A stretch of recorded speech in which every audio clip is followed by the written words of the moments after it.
There's no feeling more intense than starting over. If you deleted your homework the day before it was due, as I have, or if you left your wallet at home and you have to go back after spending an hour in the commute. If you won some money at the casino and then put all your winnings on red but it came up black. If you got your best shirt dry cleaned before a wedding and then immediately dropped food on it. If you won an argument with a friend and then later discovered that they just returned to their original view. Starting over is harder than starting up. If you're not ready for that, like if you've already had a bad day, then what you're about to go through might be too much. Feel free to go away and come back. I'll be here. Alright, thanks for coming with me on this trip. I'll understand if you have to take a break at any point. Just find a safe place to stop and quit the game. And don't worry, I'll save your progress, always, even your mistakes. This game is a homage to a free game that came out in 2002 titled Sexy Hiking.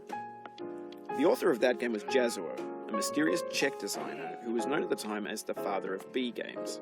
And B games are rough assemblages of found objects. Designers slap them together very quickly and freely, and they're often too rough and unfriendly to gain much of a following. They're built more for the joy of building them than as polished products.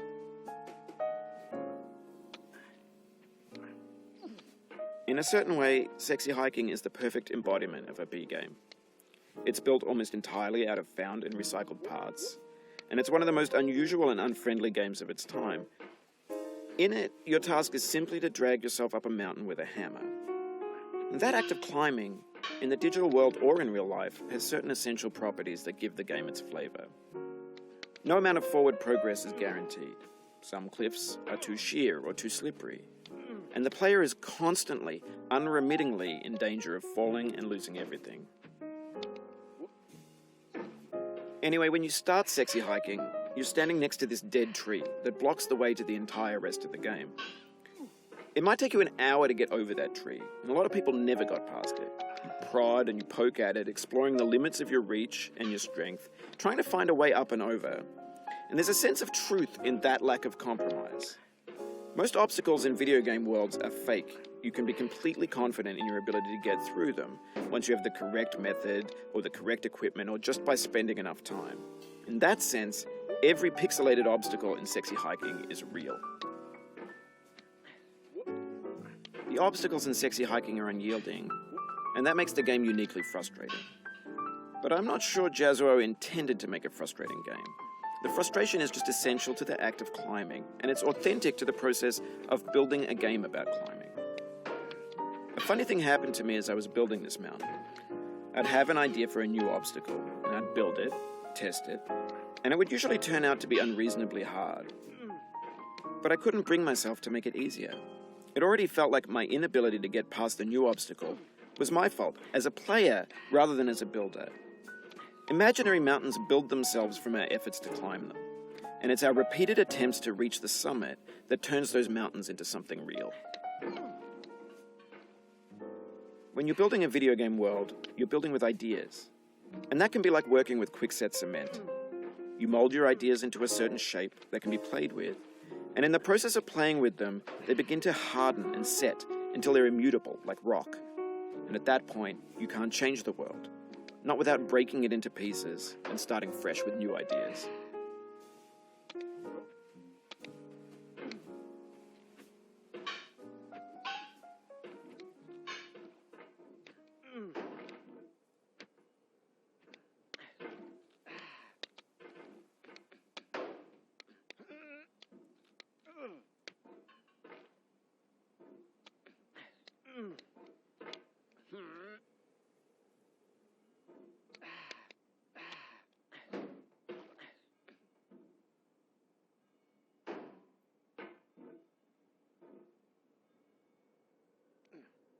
For years now, people have been predicting that games would soon be made out of prefabricated objects, bought in a store and assembled into a world. And for the most part, that hasn't happened, because the objects in the stores are trash. I don't mean they look bad or that they're badly made, although a lot of them are. I mean they're trash in the way that food becomes trash as soon as you put it in the sink. Things are made to be consumed and used in a certain context, and once the moment is gone, they transform into garbage. In the context of technology, those moments pass by in seconds.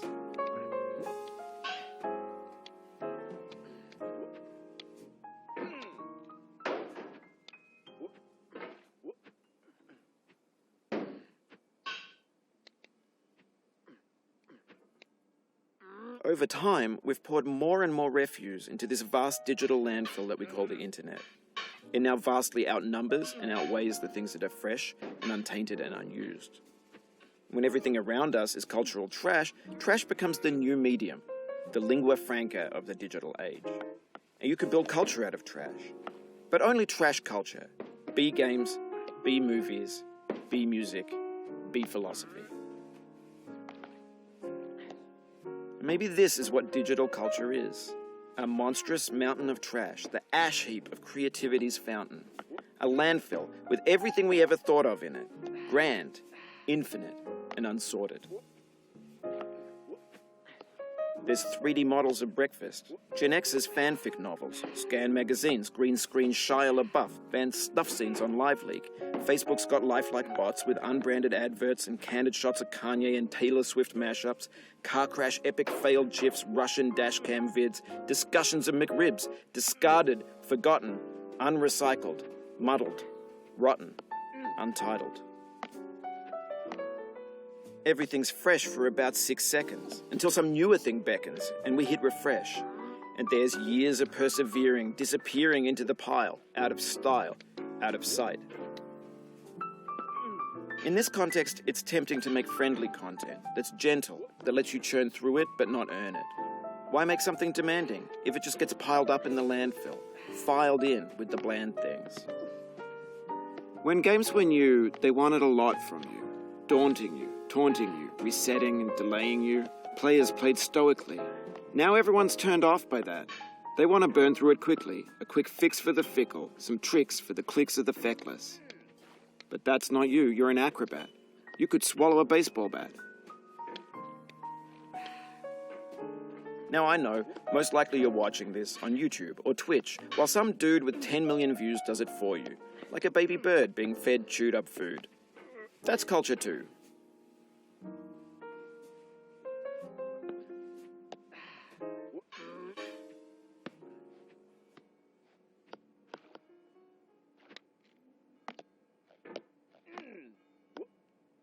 But on the off chance that you're playing this, what I'm saying is, trash is disposable, but maybe it doesn't have to be approachable. What's the feeling like? Are you stressed? I guess you don't hate it if you got this far. Feeling frustrated? It's underrated.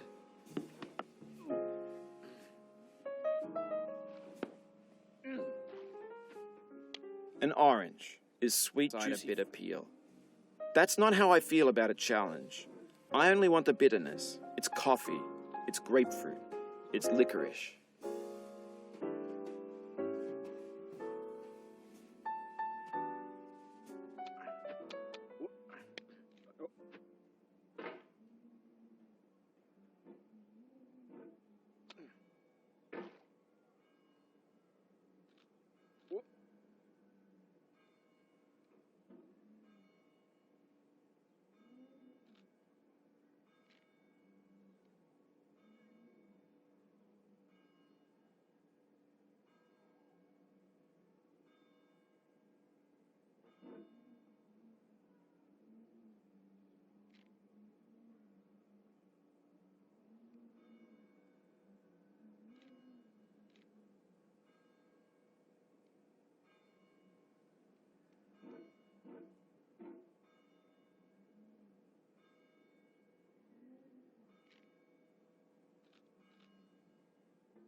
It feels like we're closer now. Composer and climber, designer and user. You could have refused, but you didn't. There was something in you that was hidden, that chose to continue.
It means a lot to me that you've come this far, endured this much.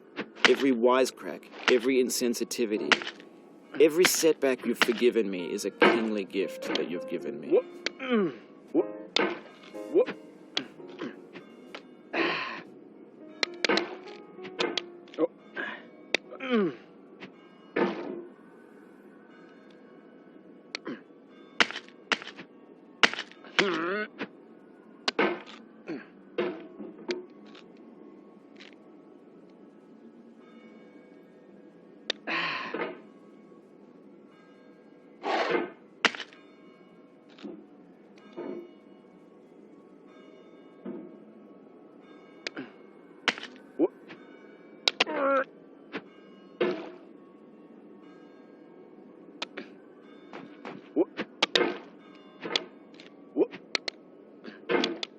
You fell from above, but I know you won't linger here.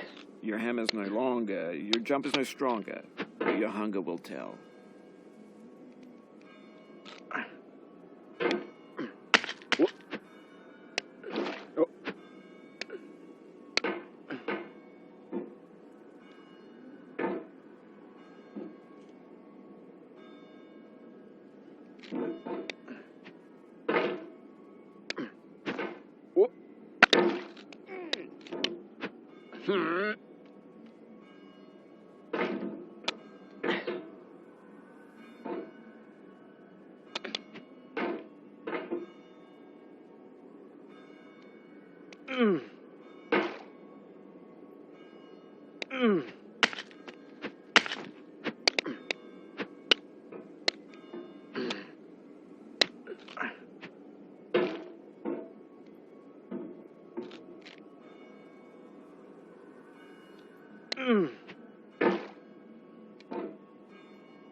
Oh no.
We have the same taste, you and I.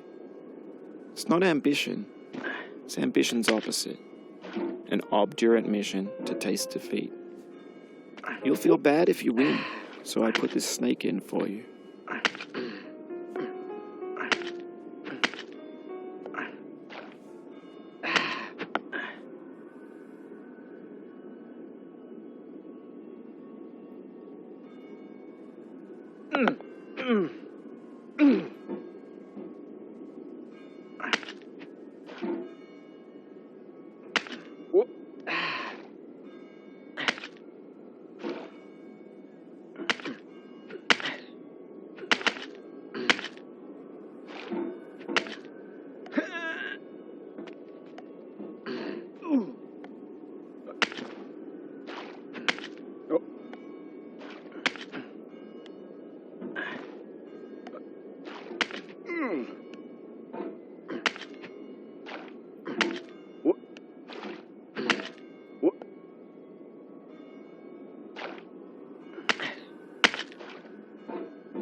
Oh, you just lost a lot of progress. That's a deep frustration, a real punch in the gut.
Have you thought about who you are in this?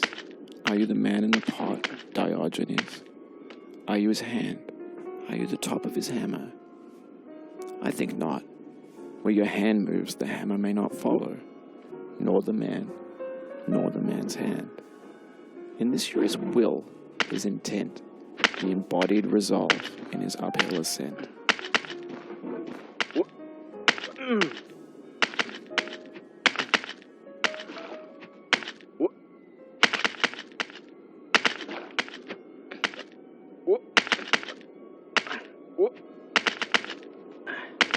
Oh, it happened again.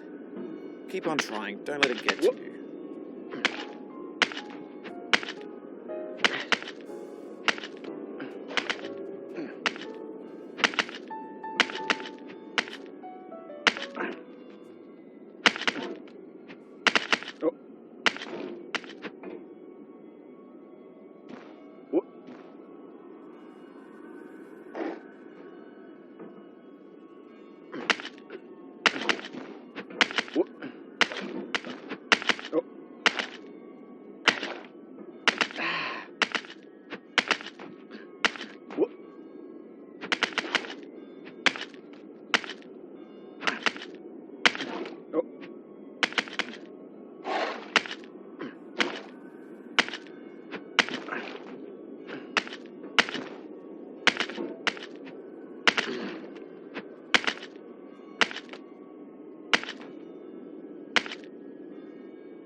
The first time you got here, you thought you were safe. A base camp for reaching the summit. That's how it seemed on its face the first time, but your face can fall fast when you plummet.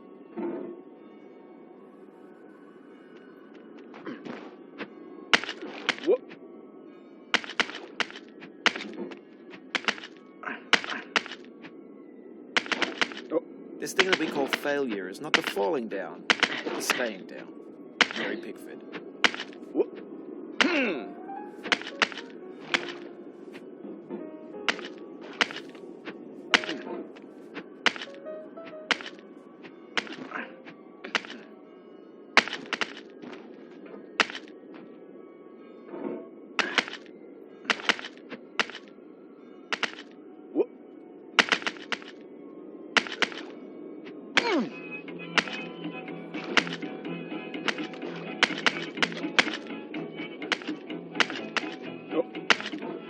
Get nasty away, boy.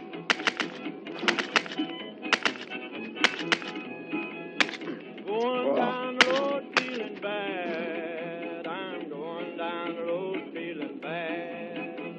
Going down the road feeling bad, and I ain't going to be treated this way.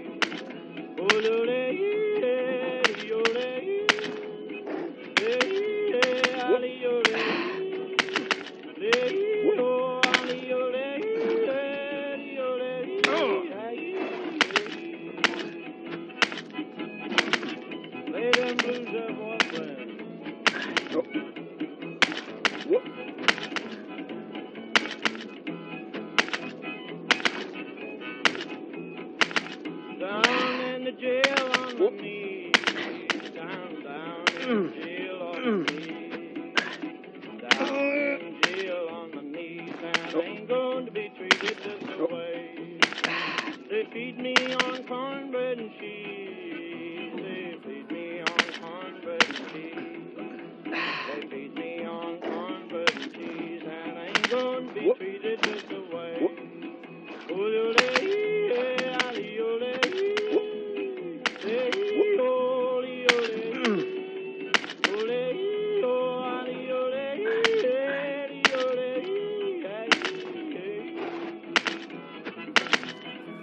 Let's go to town, boys.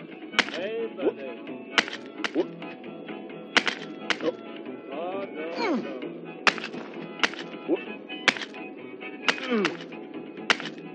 $10 shoe fits my feet. $10 shoe fits my feet. $10 shoe fits my feet, and I ain't going to be treated this way. Going where the weather suits my clothes. I'm going where the weather suits my clothes.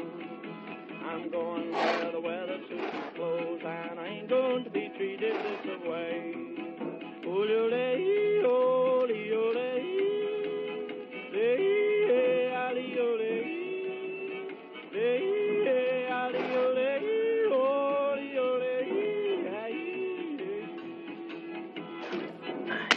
Calm down, boy, calm down. Hey.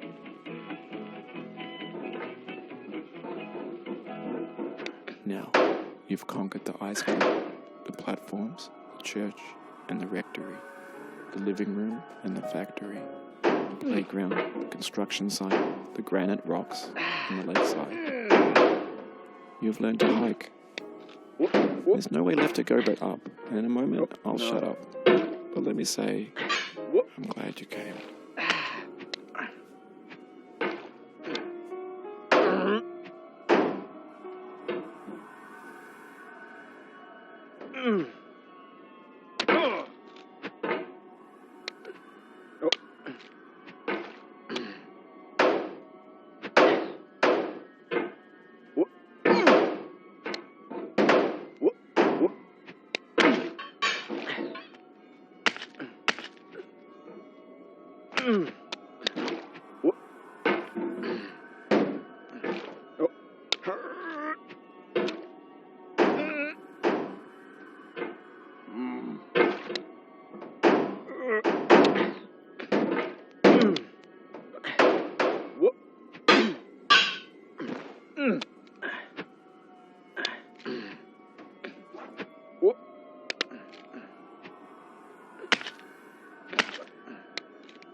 No.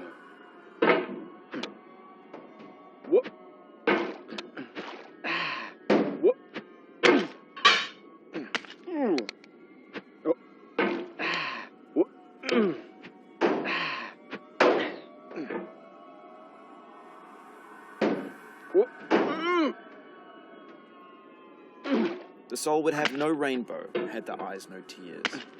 John Vance Cheney.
pain I feel now is the happiness I had before. That's the deal. C.S. Lewis.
I dedicate this game to you, the one who came this far. I give it to you with all my love.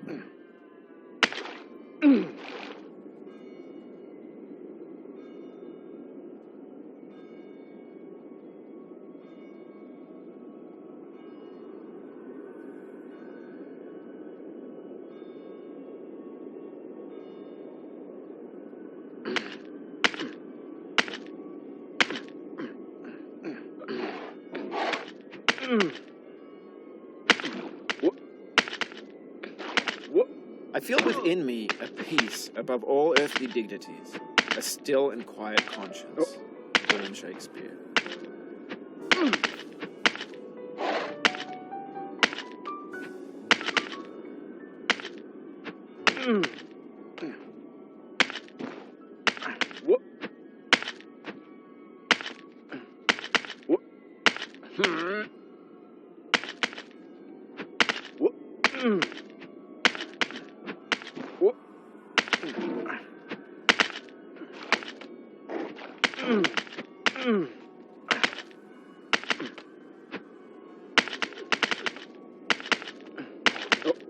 You cannot now believe that you will ever feel better. But this is not true. You're sure to be happy again. And knowing this, truly believing it, will make you less miserable now. Abraham Lincoln.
I'm going down this road feeling bad. I'm going down this road feeling bad. I'm going down this road feeling bad. And I ain't gonna be treated this way. Well, it fed me on cornbread and cheese. Oh, it fed me on cornbread and cheese. Fed me on cornbread and cheese, and I ain't gonna be treated this way.